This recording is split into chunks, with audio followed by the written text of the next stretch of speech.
Por que nós devemos orar?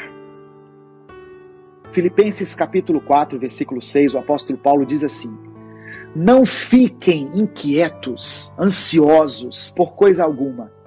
Antes, as vossas petições sejam em tudo conhecidas diante de Deus, pela oração e súplica, com ação de graças.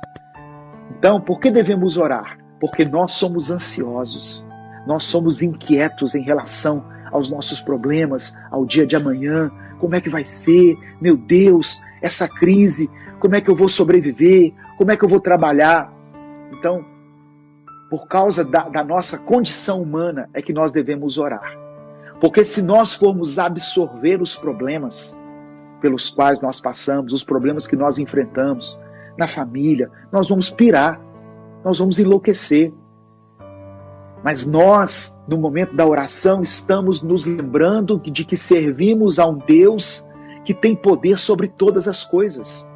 Então, se existe uma situação que está me tirando a paz, que está me tirando o sono, eu devo apresentá-la diante de Deus.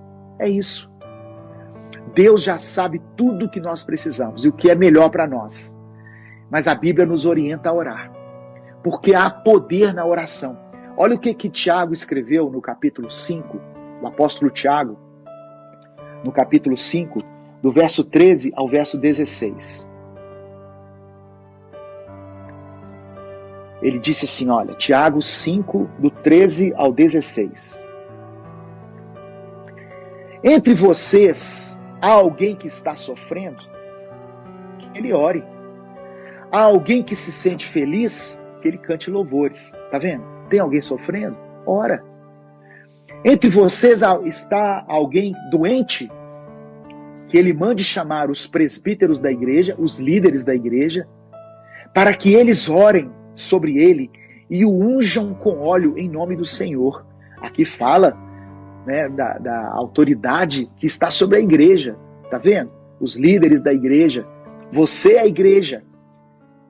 Mas tem pessoas na igreja que são delegadas por Deus para determinadas funções. E aqui Tiago fala especificamente dos presbíteros, dos líderes, para que eles orem sobre o doente e o unjam com óleo em nome do Senhor.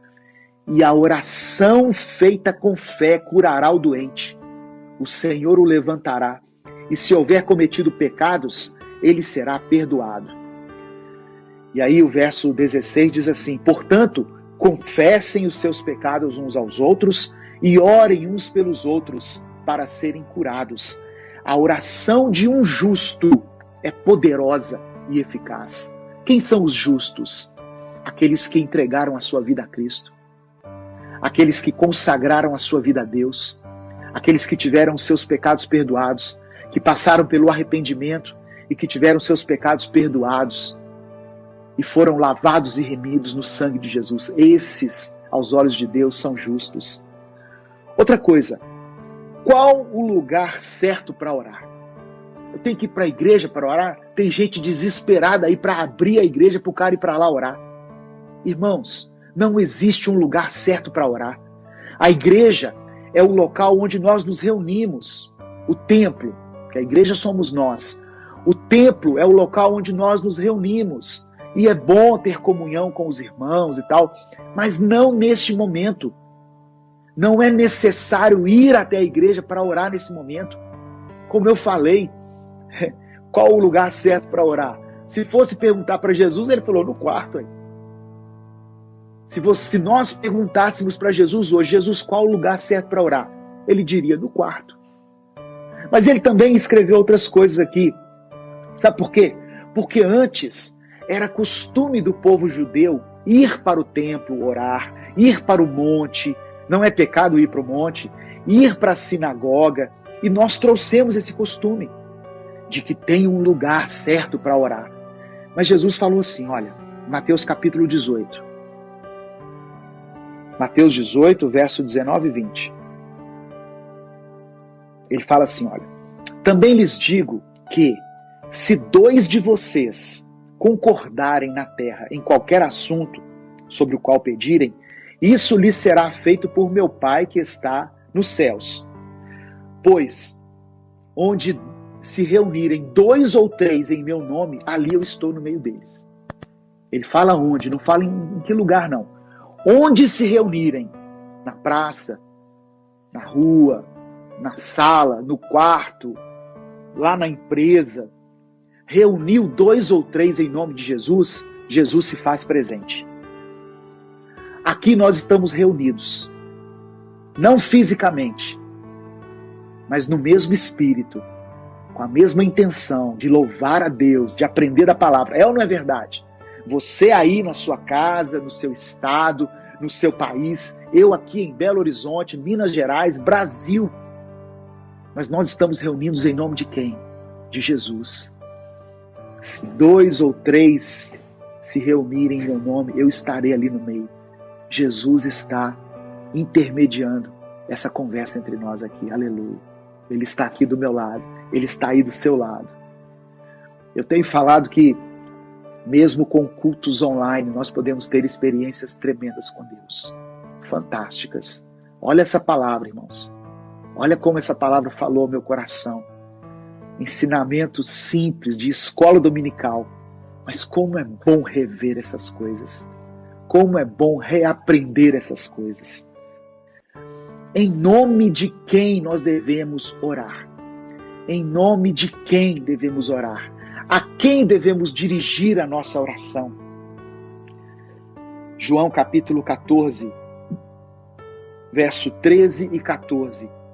João 14, verso 13 e 14. Diz assim, olha, Jesus falando, tá? Isso é Jesus, as palavras dele. Isso está na Bíblia evangélica, católica, espírita, as palavras de Jesus. E eu farei o que vocês pedirem em meu nome, para que o Pai seja glorificado no Filho. O que vocês pedirem em meu nome, eu farei. Por que que os crentes oram em nome de Jesus? Por causa disso aqui. Porque Jesus ensinou que o que nós pedirmos ao Pai em nome dele, será atendido. Ele fará por nós. Ele ratifica, ele reafirma esse princípio em João capítulo 16, uma verdade bíblica, geralmente ela é respaldada por outras passagens. Em João capítulo 16 diz assim, verso 24, Jesus falando também.